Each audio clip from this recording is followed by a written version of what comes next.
Hello, and welcome to another episode of the William Branham Historical Research Podcast. I'm your host, John Collins, the author and founder of William Branham Historical Research at william-branham.org, and with me I have my co-host, minister, and friend, Chino Ross, pastor and the voice of the Understanding Scripture and Truth by Chino D. Ross YouTube channel. Chino, it's good to be back, and hopefully you're thawing out. We are here. Last episode, I mentioned we had the big blizzard come through. We had a second one come through, so it's insanely deep in my driveway, but we have a 4x4 and we're able to get around. But hopefully you're doing okay in your neck of the woods. We are, John. I think we owe you a happy birthday, don't we? Didn't you just pass a big milestone? Was it 73 or what was 74, the last birthday? Yeah, 70. I'm not going to tell. I let everybody guess my age. Everybody always guessed, and they're either way too high or way too low, which is, the too high is really funny to me, but the too low I feel a little bit privileged for. But yeah, so by the time this podcast comes out, it will be way past my birthday. But I did have a birthday celebration, and my brother and sister-in-law escaped the cult, and their family comes over, and they're my family here, so they come and celebrate, and we had a good time, and almost as much of a good time as we're about to have talking about Hobart Freeman and the cults.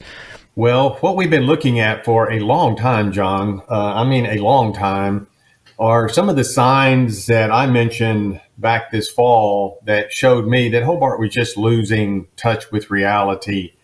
I think as he was losing grip on reality, the grip and control of the church became even tighter.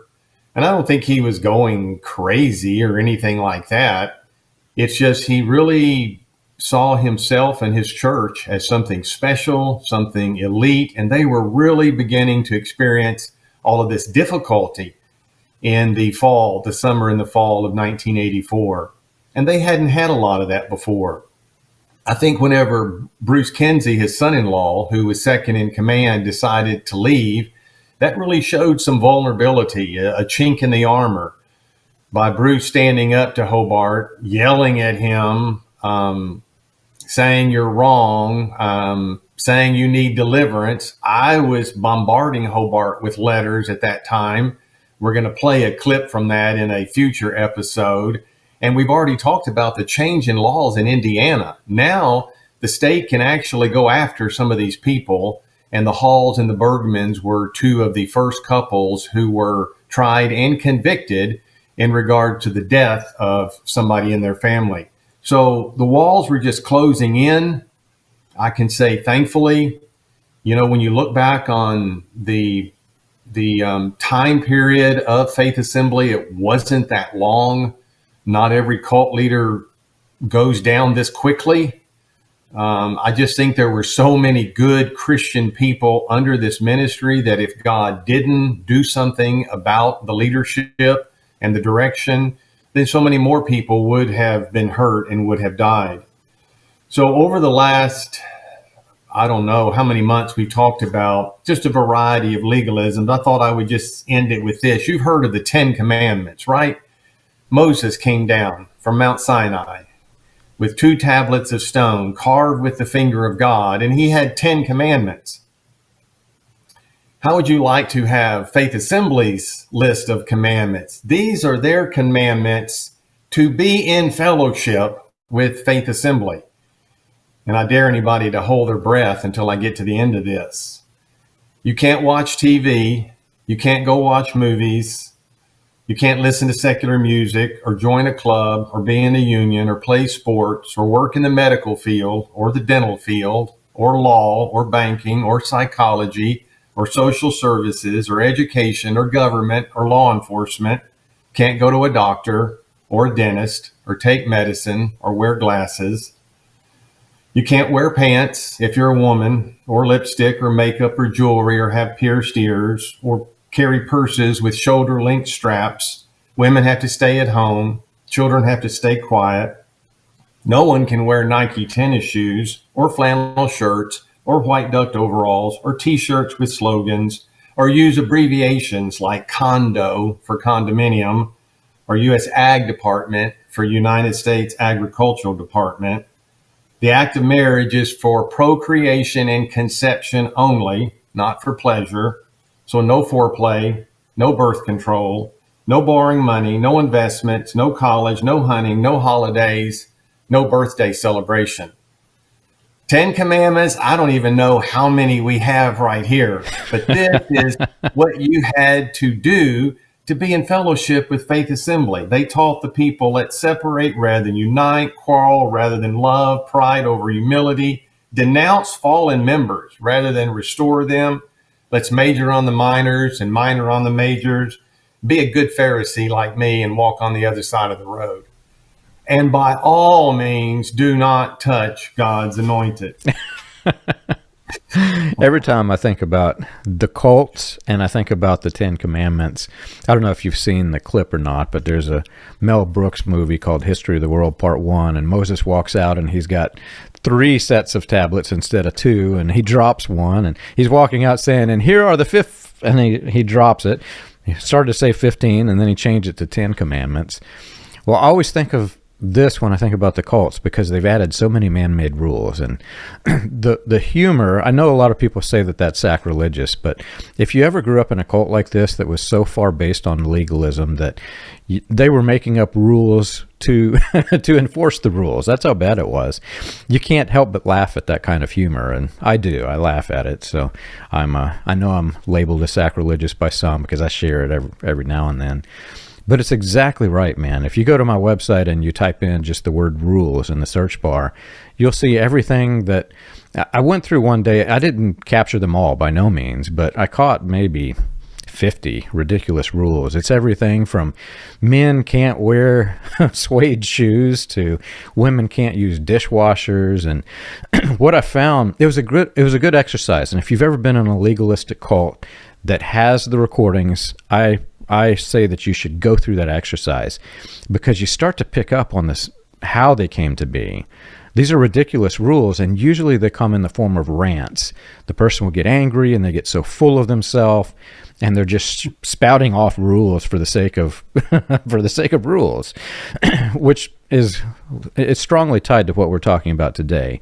You create this fantasy world basically, and you're entering in the realm of a religion that is describing something that truly does not exist, but everybody's kind of morphed into it. And the psychology behind it to me is fascinating because when it starts, everybody thinks it's a good thing. And as the rules keep coming and people start to realize there's really no sense to any of this, the people start to get angry, but they're in that groupthink, that mindset. The people have helped mold what it became. That's the interesting part about all of this. It's fascinating. But then it reaches a point where some of the people start to say, hey, wait a minute, this is ridiculous. And the fights start to break out. And we'll get into it more, but it's just fascinating to me. Yeah, I think you described it really well, John. I don't, and I'm sure I left out a lot of legalisms just from Faith Assembly. You add in your group from Branham followers and all of these other groups. And, I think you described it really well. It starts off innocently enough and people are excited about what they're hearing and learning. And, maybe there's a new little distinctive here, like, oh, you're not allowed to do this. And they've never heard that before in their denominational church. And so these people are wanting closer walk with God and obedience to his word. And it's appealing to them. They think, oh, well, here's something I missed in my Christian life, and I need to be obedient to this. And then they find out later, it's not even something in the Bible. It's just a man-made idea. And you're right. The more of these that come, the more elitism enters that group because we know no one outside the group has any of this stuff and we have it all. And so you feel really good about yourself and you feel not really sorry, but it's just too bad for all the people outside of the group that don't have your light and understanding. And then the minister sees he's got all these people in the palm of his hand, that they're obeying him on all these little things. And he comes up with some more ideas. And as you and I have consistently said, just go back to the New Testament itself and find what was the early church like? What did the apostles require of them? I mean, the number one thing was to walk in the grace and love and mercy of our Lord Jesus Christ. It wasn't to walk in all of these laws and legalisms. So that was one, Hobart losing touch with reality, I think, losing touch mentally with reality, believing his own propaganda. One of the things that was going to lead to the downfall of Faith Assembly, people had begun to see some of the problems. Only a few people were willing to do anything about it. Bruce Kinsey was one who left over the hunting issue. You know, I was just a person on the outside objecting to all kinds of things that I thought sounded like legalisms to me. And I think there were people in the church that were uncomfortable with it, but you know, what do you do? If you leave Faith Assembly, you leave Christianity, according to Hobart's teaching. I mean, he literally said that. And I think all cults teach that. You know, you leave us, you've left God. And so even the people that told me, well, I did not agree with the hunting mandate, no hunting, you know, I submitted to my pastor, laid down my own thoughts and reservations and went along with it, which I've said before, that's the worst thing you can do, to cave in to the false teaching of a cult leader. You got to stand up to it. So a second thing was coming down the pipeline in 1984 that was going to begin also to cause big problems. That's what we're going to discuss today, John. And that concerned a civil lawsuit that was filed by a law firm up in Grosse Pointe, Michigan, a suburb of Detroit, up on Lake St. Clair, in February of this year, 1984. The Fort Wayne News-Sentinel newspaper did a story on it that people can look up. It was printed on February the 3rd of 1984 that began to give some of the details of this particular lawsuit. It was filed, as I say, by a legal firm up in Michigan on behalf of a couple in Illinois, David Olson and his wife.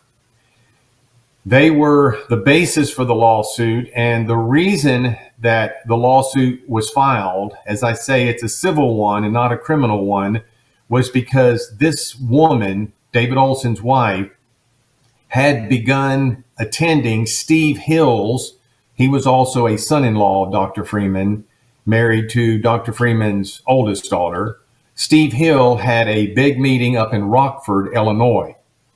Steve originally had the Friday night meeting at the Glory Barn in North Webster, Indiana. But right after Bruce got saved, Bruce was a big draw. He's an ex-Marine sergeant, dramatic conversion experience. He was given the Friday night Glory Barn meeting. And Steve, I think, really wanted to go up and concentrate on this Rockford, Illinois group. So that's where he went. And Mrs. Olson began to attend that meeting in March of 1981. So she has been there, 2.5 or 3 years by the time this lawsuit is filed. And what the lawsuit was over, the allegations were, I'm just going to read some of these quickly and then explain a couple of them. The allegations included fraud and deceit, false imprisonment, involuntary servitude, clergyman malpractice, negligent infliction of emotional distress, intentional infliction of emotional distress, invasion of privacy, violation of civil rights, and outrageous conduct. And you'd have to be an attorney to know even what all those things mean. But that's the first time a major civil lawsuit that was after money. They said, we're after money and we're after Dr. Freeman's assets. Of course, Hobart Freeman's still alive at this time. And so the Fort Wayne paper did an article on that, and they later did another article that gave a little more explanation of how the attorneys, what they were after in each of these allegations that they made. So for instance, with the fraud and deceit, and this, I think you'll find what they were after, which with each of these, pretty interesting. I quote, "The nature of Faith Assembly's practices was kept secret from Mrs. Olson. The techniques of mind control and coercive persuasion were by no means made known to her." Well, of course not. I mean, no cult's going to say, hey, we're practicing mind control on you. Probably not. But these attorneys recognize from hearing enough of the cassette tapes, and by the way, we'll get to that here in a few moments, what Faith Assembly did not want entered as evidence at all at the trial were any of the recorded messages of Hobart Freeman at Faith Assembly. I find that just very interesting and fascinating. I can't imagine the Apostle Paul saying, I don't want you to read 1 Corinthians in court because maybe I said something in there that'll get me in trouble. I mean, whatever he wrote and whatever he said, he stood behind, right? But not Faith Assembly, though.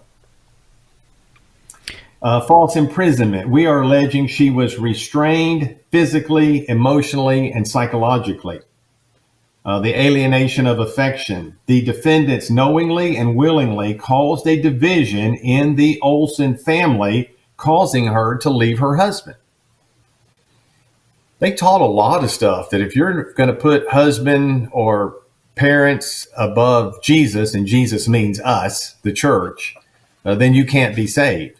You have to put God, which means the church, you have to put the church ahead of everything. And so she ended up leaving her husband. He ended up, this is the backstory, hiring a deprogrammer who had to kidnap her and deprogram her and get her back into the real world.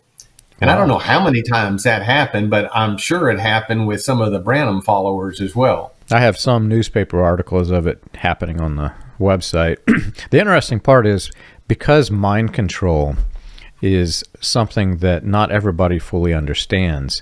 The trouble you have in court cases, especially those with juries, is that the jury doesn't understand mind control and that they think it's a science fiction. It's not real, but it is real. I am told by the legal experts that I'm working with that if ever there is a case and I'm involved in giving advice to the people who are in the case, that instead use the word undue influence, because everybody understands that. They not all understand mind control. Yeah, mind control sounds like a cult and sounds spooky. So you probably need a more legally accepted term, which that sounds like a really good one, undue influence. Involuntary servitude. They took control of her services and they prevented her from working. She had been a beautician before. Well, yeah, I mean, women weren't allowed to work outside the home. Woman's place is in the home. The reason she has small feet is so she can stand up at the counter and cook and clean all day. That's basically what those people taught. Negligence. We are alleging that Faith Assembly and all its ministers practice medicine without a license in strict violation of Indiana statutes, that they're also practicing the science of psychology without a license and without any formal education. Oh, wow. My. And you probably aren't going to get, I mean, these are kind of vague charges that, anybody could be guilty of. So you're probably not going to get very far with this.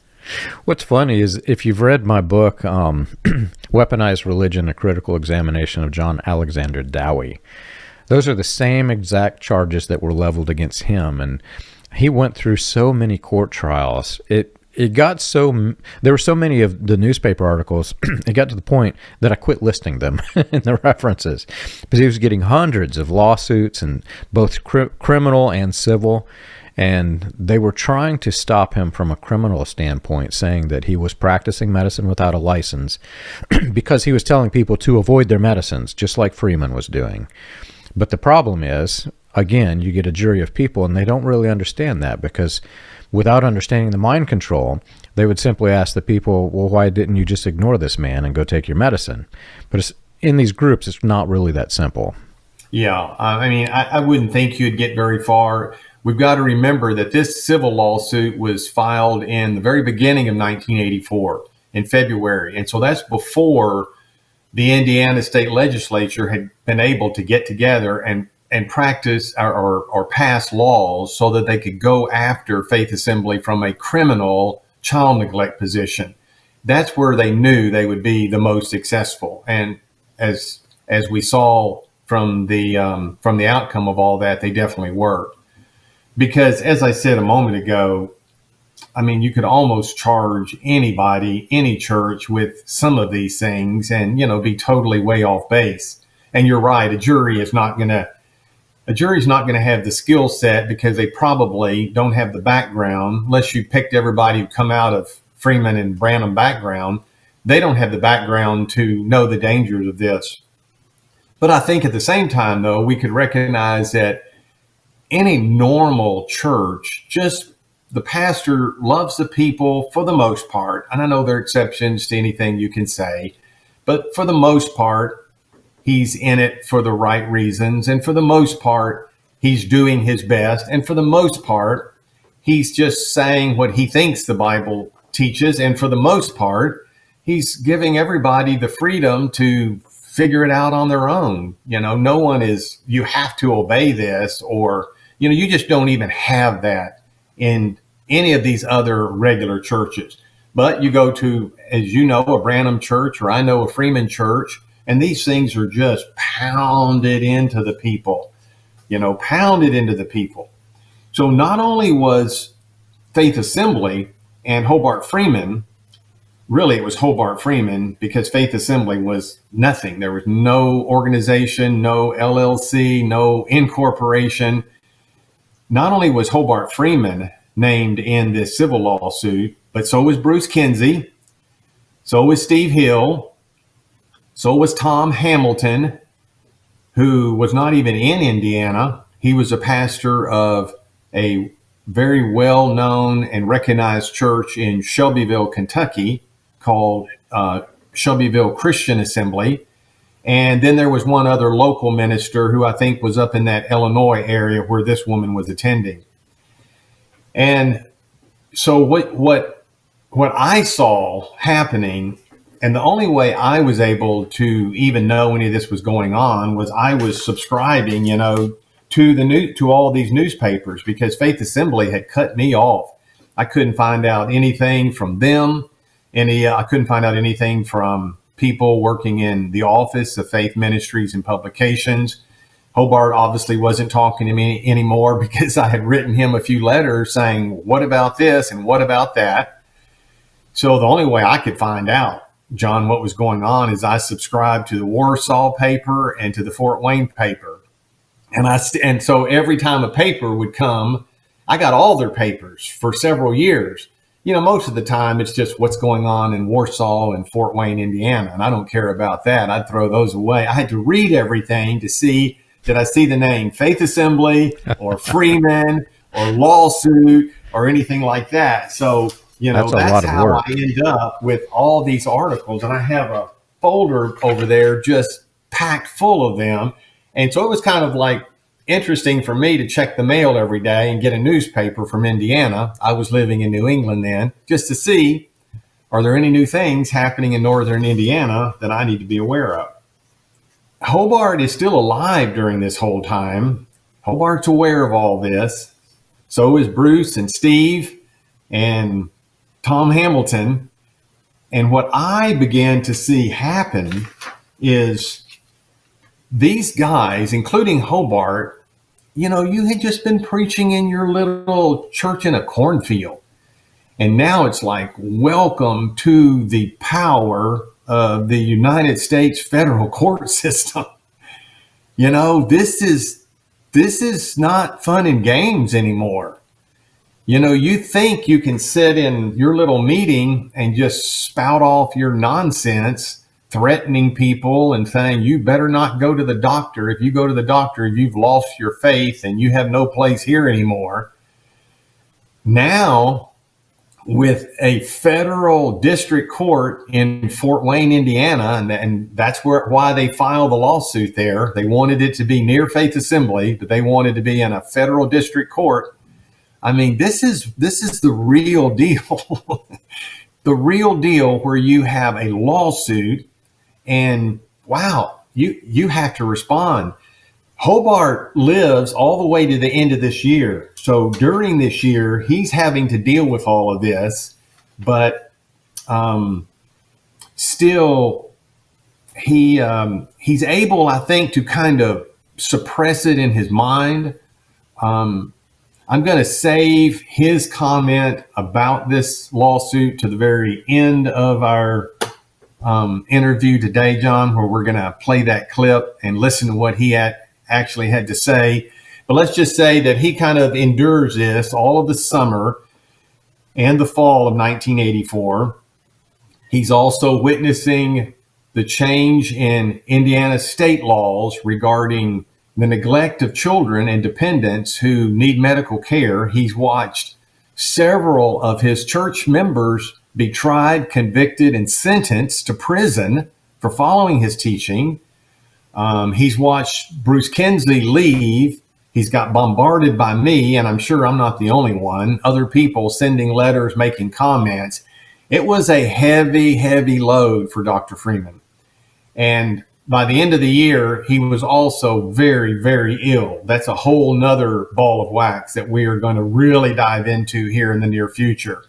He had all kinds of physical problems and illnesses from which he eventually died. And we'll talk about that. But let me just skip over Hobart's dealing with it. We're going to come back to that. Hobart dies in December of 1984. This lawsuit was filed in February of 84. So let's turn the calendar page to 1985. And in May of 1985, the court sent an 80-question interrogatory to the home of June Freeman demanding answers. And it went unanswered by June Freeman. And it's interesting that Hobart taught you got to obey the authorities, Romans 13. You have to obey the local authorities. The court is represented as a legal authority. She's got this list of 80 questions, and what the courts are obviously after are determining what are the assets and where are these assets located. That's what this trial or this lawsuit is all about. So she was sent this 80-question interrogatory and simply did not respond. So in the same year, on August the 28th of 1985, now everyone is back in United States District Court in Fort Wayne, Indiana. The Honorable Judge William Lee presiding. And what the attorneys on behalf of the Olsons are asking for is a freeze of the assets of Hobart Freeman. You know, he passed away 6 months prior to this time. They don't want these assets transferred or hidden or dissipated. They're wanting, let's freeze the assets until we can get to the bottom of everything. Some of the other things that happened at this particular court date, August the 28th of 1985, was that Bruce Kinsey was removed from the lawsuit because he had quit the church. So they took Bruce off the lawsuit. You're no longer under any investigation.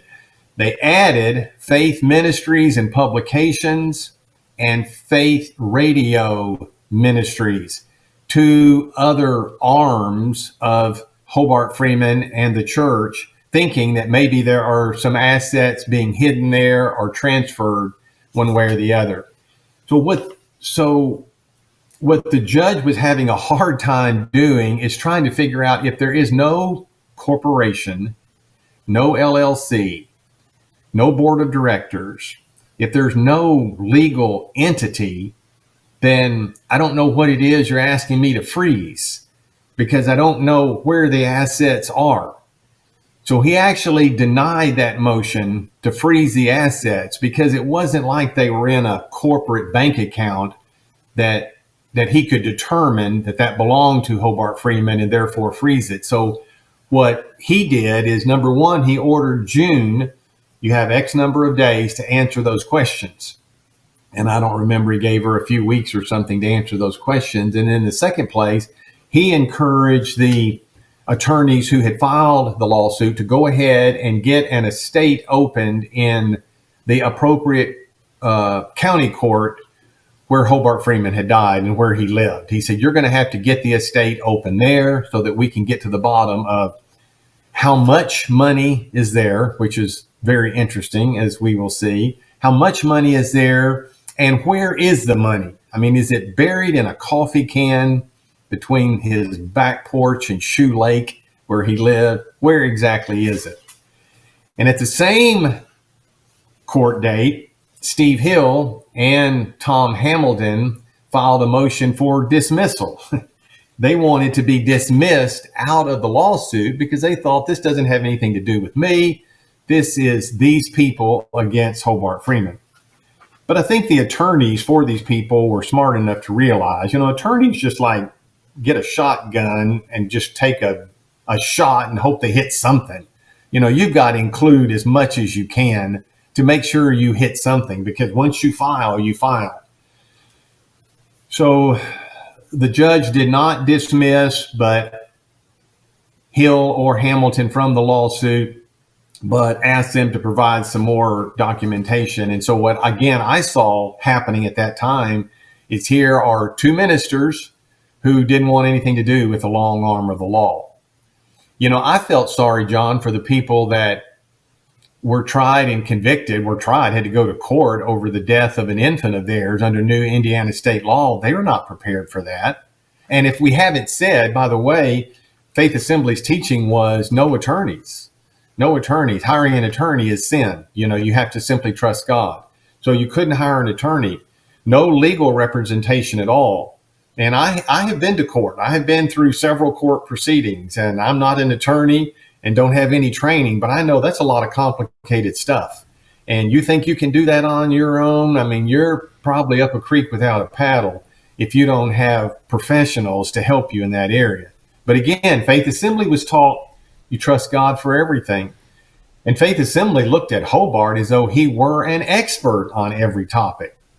And and he certainly wasn't. He was going to be up a creek without a paddle when he got to court. I have some other things to say. We'll do it at a later time. But listen, Dr. Freeman did not tell the truth before a judge in court at all. And that is easy to demonstrate. He did not tell the truth at all because he knew, man, if I tell the truth, I'm going down.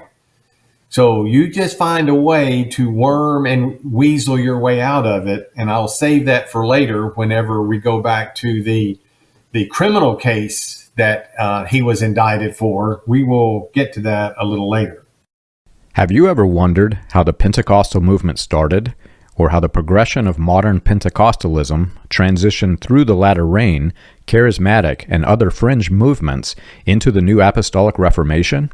You can learn this and more on William Branham Historical Research's website, william-branham.org. On the books page of the website, you can find the compiled research of John Collins, Charles Paisley, Stephen Montgomery, John McKinnon, and others, with links to the paper, audio, and digital versions of each book. You can also find resources and documentation on various people and topics related to those movements. If you want to contribute to the cause, you can support the podcast by clicking the Contribute button at the top. And as always, be sure to like and subscribe to the audio or video version that you're listening to or watching. On behalf of William Branham Historical Research, we want to thank you for your support. The way that these groups have developed, it's really insidious. We've talked about some of the connections that Hobart Freeman had, from the Full Gospel Businessmen to the Christ for the Nations Institute.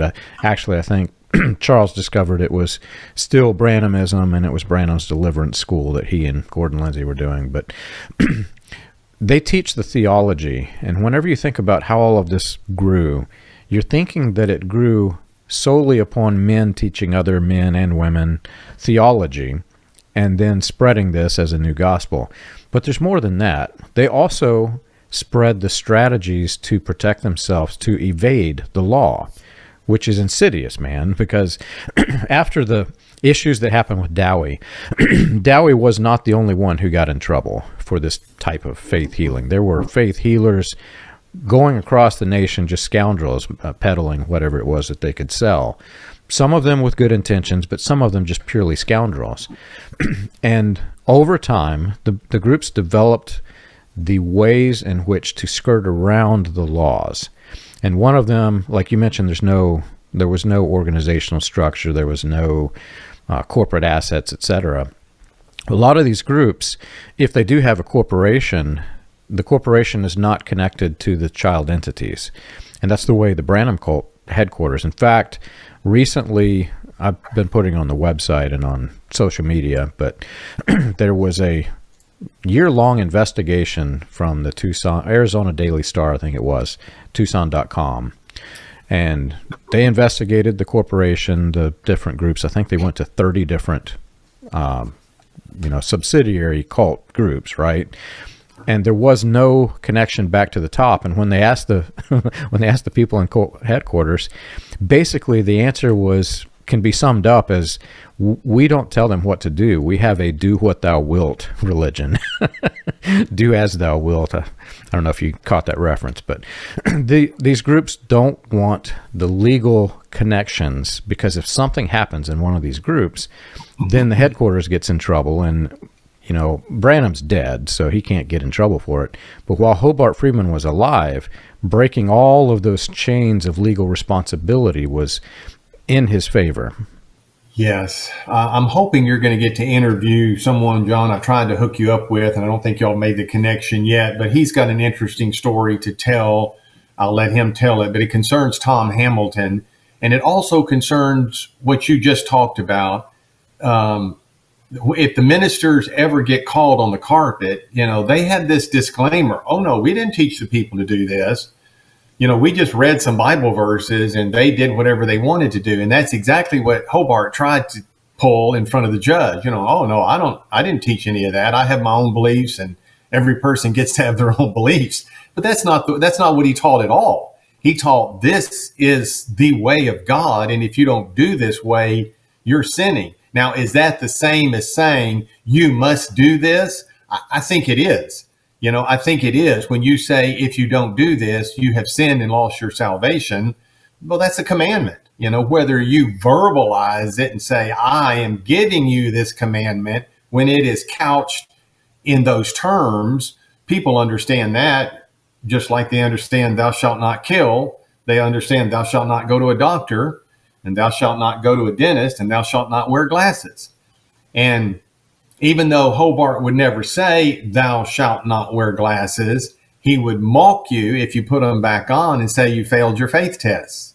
So, it's just a lot of wrangling over words, but yeah, we know exactly what they're saying.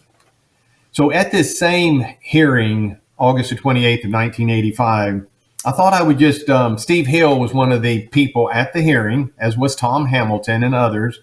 And I just thought I would read some of the things that Steve Hill said. Steve Hill was Hobart's son-in-law, the oldest son-in-law, married to the oldest daughter. He became, after a few years, the pastor of Faith Assembly, but not to begin with. We had to get this legal stuff behind us first. And that's an interesting story in itself, which I think we can begin to see here, even in 1985. During the hearing, Hill said, I'm reading from the newspaper article, that faith ministries and faith publications and radio ministries were two names used by Freeman. When questioned, he said he believes the funds generated from these two entities are deposited in the same joint account that had been used by Freeman and his wife, June. Commenting that he has limited knowledge about the financial affairs of Faith Assembly, Hill said he assumes that Mrs. Freeman continues to pay the church bills. We have no leader now, Hill said. He added that since Freeman died, a few ministers took turns delivering weekly sermons at Faith Assembly, and added that he speaks once a month on a Sunday at the building near Wilmot in Noble County. It's no surprise they don't have a leader, and I'm sure what they would say, and maybe they would have said back then, is, well, we were waiting on the Lord to show us who the leader was going to be. There might be a little bit of truth in that, John, but I would warrant the reason they didn't have a leader is because no one wanted to have a target on his back for what was happening with this lawsuit. They were all smart enough to say, I don't want to be the pastor because now I'm in Hobart's shoes. Now everyone's going to come after me. So we call that cowardice. That's just a lack of courage. He'll maintain that Faith Assembly is not an organization and noted that it has no board of directors or officers. Hobart was famous for saying, we are an organism. The body of Christ, the local church, is an organism, not an organization. So we don't have a board, and we don't elect a board, and we don't have a president. This is a theocracy ruled by God, i.e. me. This is a theocracy, and I'm the head of it. And what I say goes, and that is exactly the way Faith Assembly was patterned. Yeah. Is that true with some of these other Branham groups too? Absolutely. Any time that one of these groups spins off and creates a destructive cult, it's usually because some leader has got the notion that God is speaking through him and his voice is special and all of the people need to hear his voice. It's the way it works, right? It's a pattern. But then they go off and they start their own structure, and it's much the same way. They do not they do not present their organization in such a way that can be legally conquered. It's just a movement. It's spontaneous. They like to use words that much like Hobart did. It's an organism. The Branham cults would say we have no organization, but yet they all followed the same strategy. It was like an imprint from cult sect to cult sect. They all looked to Branham as the central figure. There was a hierarchy, clear hierarchy. But while they had that hierarchy chain, they did not have that hierarchy chain on paper. So because it's not on paper, the legal system can't do anything with it. Yeah, and it's the same with Faith Assembly, and I think they planned it that way. Hill said, "I attend there. We have no membership per se." What do you mean no membership per se? I mean, you know exactly who's regularly showing up. At the very end, they had gotten so tight, they could spot who the members were and who they weren't. So because they're not on an official register or roll, they were experts at this Phariseeism of splitting hairs. You could say you don't have membership because you don't have a membership roll that's actually written by a church secretary and stored in the church office, but you still have a membership. They said, we don't have any rules here that you have to follow, but they had this requirement sheet of 10 things to be in fellowship with Faith Assembly. But then Hobart would say, now that's not a list of rules. Those are just requirements for fellowship with Faith Assembly. Here we go. What's the difference between a rule and a requirement? They were just experts at trying to split hairs over things. It drove you nuts trying to listen to them. They like to take a single word and find another word that is exactly the same and use it instead when there's an argument. But what you find is kind of funny because so they don't use the word rule. If people started saying regulations, then they would flip back to rule. So it's always the circle that I don't know. Have you seen seen these things on the internet? You're supposed to click the button and it moves over here, and you click over here, it moves back. That's the way they do. They're that dodgy with their words. Well, he said, while Freeman was alive, he used the love offerings, which was money placed by members in a box at the rear of the church to pay bills, and then acquired the funds that were left over for his personal use. Since Freeman's death, the funds are given to June Freeman. He said nothing has changed. Even today, Mrs. Freeman continues to pay the church bills, according to Steve Hill. This is all in this, before a judge. The judge is trying to get to the bottom. And I can appreciate how he's having difficulty getting to the bottom because everything is so slippery. If you don't have a legally formed corporation, and I know Hobart was just radically opposed to that, but I don't think there's anything wrong. I think you have to live within the society in which you are. And in order to protect the church and its entity and its assets, because although it is an organism, it is also an organization. I mean, you don't have to be one or the other. You can be both. And I think that's what the church today has to be. You are an organism where every member is in relationship to the other. But if you have property and a building and people that are paid a salary, and you have expenses, you have light bills and property taxes, then you have to have some kind of real legal structure and organization there. remember, John, back in when they built the new building, Don Nye just said, "Hey, you guys can throw a building up on my farm." I mean, it was incredible. And they built this, huge, basically, just metal shop building. We showed pictures months ago of what it looks like today and what it looked like back then, just on somebody's farm. And I don't remember hearing any, not a single objection or question whenever that was happening. That started back in 1977. They finished the building and moved in the winter of 78. And I think they're all praising God and rejoicing. But nobody is thinking, unless there was a CPA or an attorney with that in their background there in the building, saying, wait a minute, what if someone falls and breaks their leg here? You're on Don Nye's property. That's who they're going to go after, because the rest of this is just a glob called Faith Assembly. It's no legal entity at all. And so what happens when all of these people, John, from literally all over the country made contributions financially?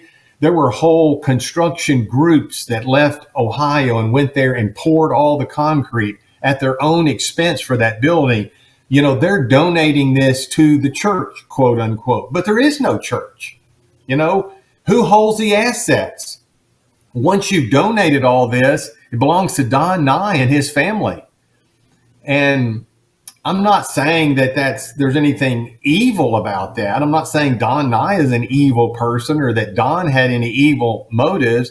I'm just asking, where is common sense and reality? What if push comes to shove in the future? And it always does in churches. Push comes to shove eventually. Then who owns what? If Don Nye got really mad, which he didn't, he stayed in agreement, as far as I know, with Hobart to the very end. He could have just said, this is private property and everybody get off the property. And he owns the whole building and the speakers and the sound system and all the chairs and everything. Not that Don did or would ever have done that. I'm just saying that's crazy. That's absolutely irresponsible and immature and crazy for a grown man like Hobart Freeman to accept and encourage a situation like that. And it was equally crazy for everybody else in the church to go along with it. And it just goes back to the same point I made at the beginning. It's a fantasy world that they've created, but the people have helped to create it. It's not just the cult leader. Everybody's joining into this fantasy world. So they're building this empire that somehow defies all logic, right? But the people see logic in the illogical. That's the other interesting component of this. Psychologically, the people are manipulated to try to find logic in the illogical. And in the end, nobody wins when you're in a cult like this. Just absolutely nobody wins. No, they don't. And yet, there are still people clinging to Hobart's teaching, which just, absolutely blows me away. Just a couple of more things from the end of this article, pointing again back to Steve Hill. According to Steve Hill, he said this Mrs. Olson only attended his meetings in Illinois on and off for about 1.5 years. So you notice what he's trying to do is distance himself from any relationship with her and therefore any liability.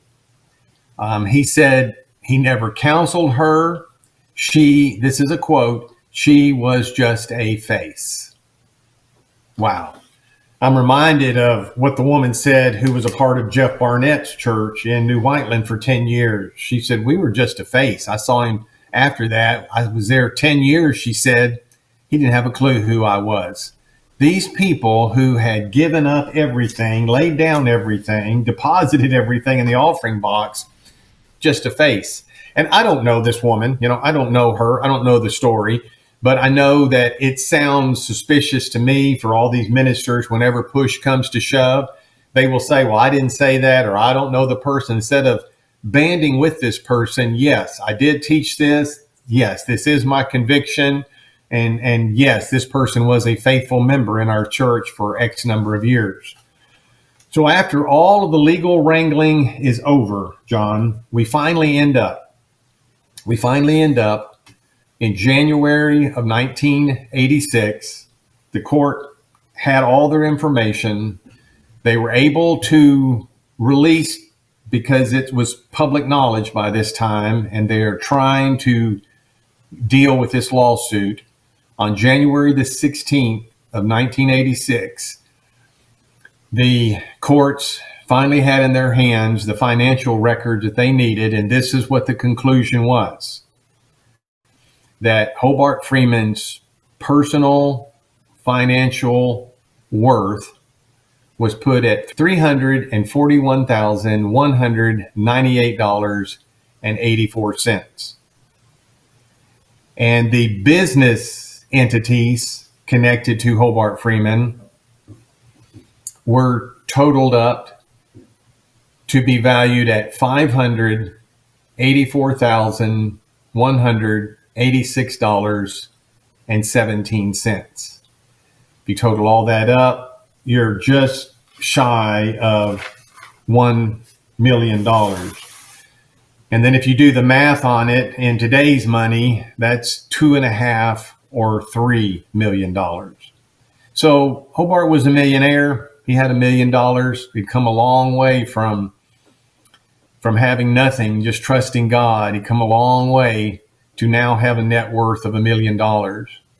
And I'm not saying, because it's not my place to say whether that amount is too little for him, too much for him. That's not my place to say. But it is interesting that he was worth $1 million, and yet we saw the majority of the people in his church rubbing two nickels together and end up with a dime.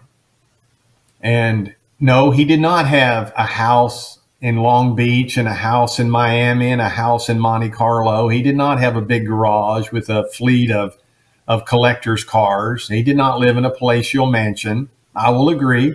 He did not have all of those things, but he was very well off financially. Did he deserve it? That's not for me to decide. These simply are the facts that he was worth $1 million or close to it. And it just seems to me like there is a huge disparity between what he had and even what the average member in the church had. Did he earn it? Did he deserve it? Was he worth it? That's for all of the people who contributed to his ministry over the years. They can look back and they can answer that question. But I know that he was living in butter, as were the main ministers. They had everything they wanted and then some. They had it all paid for. And what I object to is not what they had, but how they got it. They misled the people. They said, we just trusted God.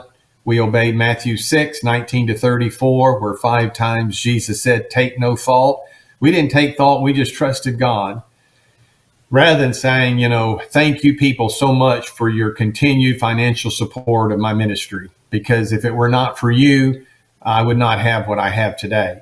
I don't remember ever, John, hearing any of those ministers make a statement like that. It was always this super spiritual, God has blessed me and God did this and God did that, and never focusing on, yes, it may indirectly have come from God, but it came through the sweat and labor of those people sitting in those chairs out there in front of you. And there needs to be some appreciation and some give and take for that. The people, I'm so appreciative of you as my minister, and the minister, I'm so appreciative for you as the people who have come here to listen. It's kind of funny because I have Adam, who co-hosts some of the NAR series of the podcast with me, and he is an accountant. And he goes absolutely nuts when people start talking money, because the cult leaders pitch it one way and they talk like it's just this meager amount. But when you do the math and you sum up all the assets, there's a heck of a lot of money there. When William Branham died, people thought that he was dirt poor, and they were giving him pennies to try to help him out.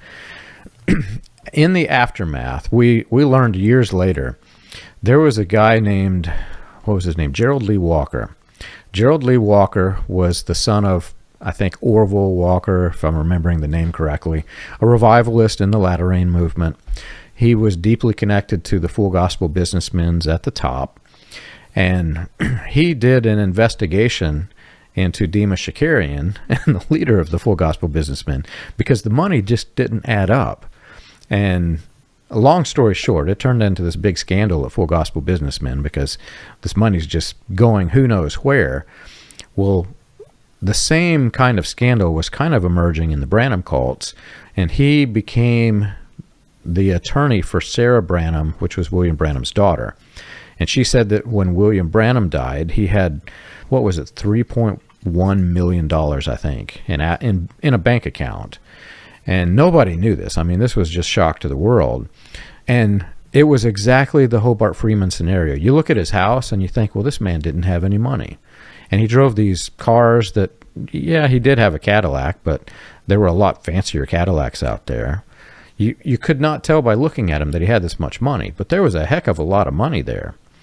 And the problem is the people, when they're manipulating them about their own money, rather than just be open and honest and here's the audit trail, you can go look at how our church spends the money and uses the money like any other church out there, they want to conceal where it goes. And in the end, they end up with a lot of assets. And I think people miss it because they're presenting themselves as poor. This is a meager ministry. We need all the help we can get. Give me your money. And I'm going to go put it in a stock somewhere. Well, I have one final thing, John, I want to wrap this up with. And this may not have anything to do with William Branham, but it was pretty big with Hobart Freeman. And that concerned Hobart Freeman's teaching on the Sermon on the Mount. Hobart Freeman was very well known for teaching and talking about the Sermon on the Mount all the time. Like, we're the only ones. I'm the only one who takes the Sermon on the Mount literally, and I'm the only one who understands it. We're the only ones who practice it. And he was big on not taking an oath in court, because the Sermon on the Mount, Jesus said, let your yea be yea and your nay, nay. Anything more than this comes from the evil one. And just other parts of the Sermon on the Mount. What people don't realize is that Hobart came from a dispensational background with his eschatology. And one thing that the dispensationalists believed was that the Sermon on the Mount was a kingdom ethic that was not for today, that could not be realized today, that was for the millennial period. Hobart comes along teaching that we are to obey Matthew 5-7. These are the principles of Jesus' kingdom by which we are to live right now. What people don't understand is that is one of the hallmark beliefs of the Grace Brethren Church, where Hobart was trained. He did not get this business of Sermon on the Mount teaching and not taking the oath and non-resistance and not serving in the armed forces. He did not get that on his own. He got that because that was where he was trained, and that was a huge belief of the Grace Brethren Church. So one of the things taught in the Sermon on the Mount, if I can just read these couple of verses, I want to read these verses because these are huge, because they were favorite passages of Hobart. And then I want to play a clip from one of his sermons. So I'm reading in Matthew chapter 5, and verse 39, I say unto you that you resist not evil. That's where they get their doctrine of non-resistance. But whosoever shall smite thee on the right cheek, turn to him the other also. And if any man will sue thee at the law and take away thy coat, let him have thy cloak also.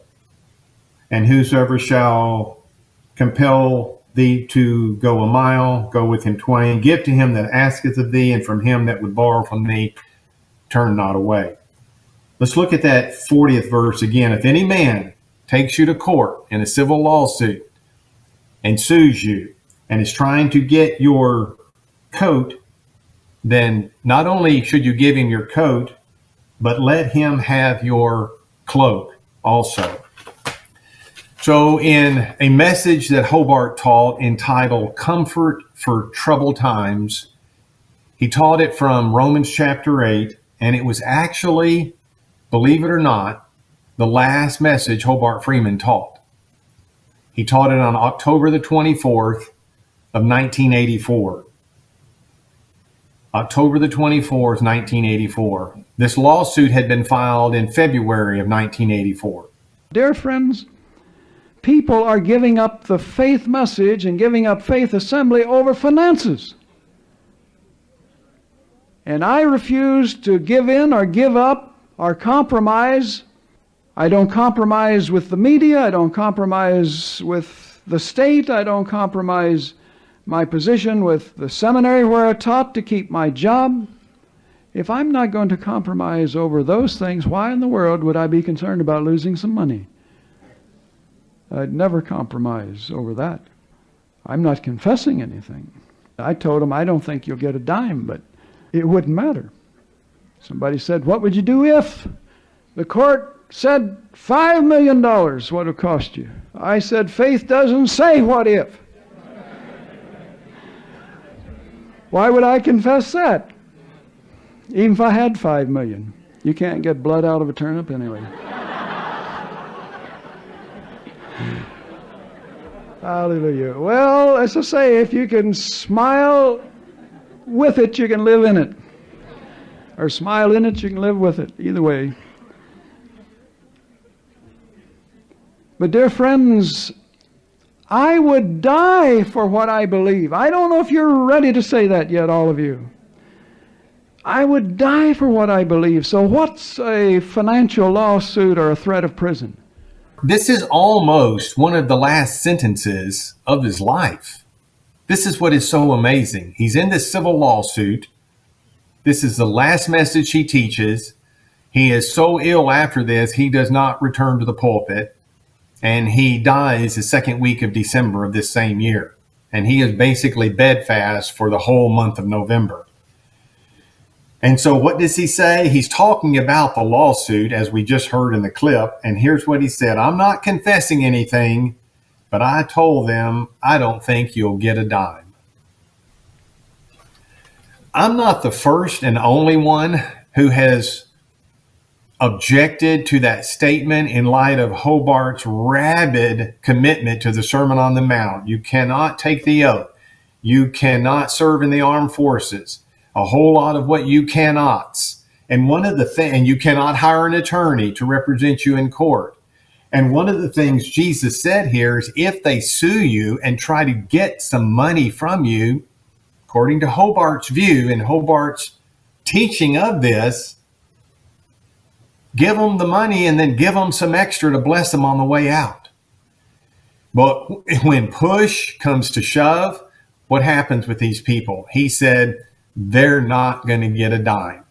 In other words, I'm not giving them any money. Well, that's contrary to what Hobart always taught that Jesus said in the Sermon on the Mount. And that's just been a big problem for the people who have recognized that inconsistency and remembered that Hobart said that.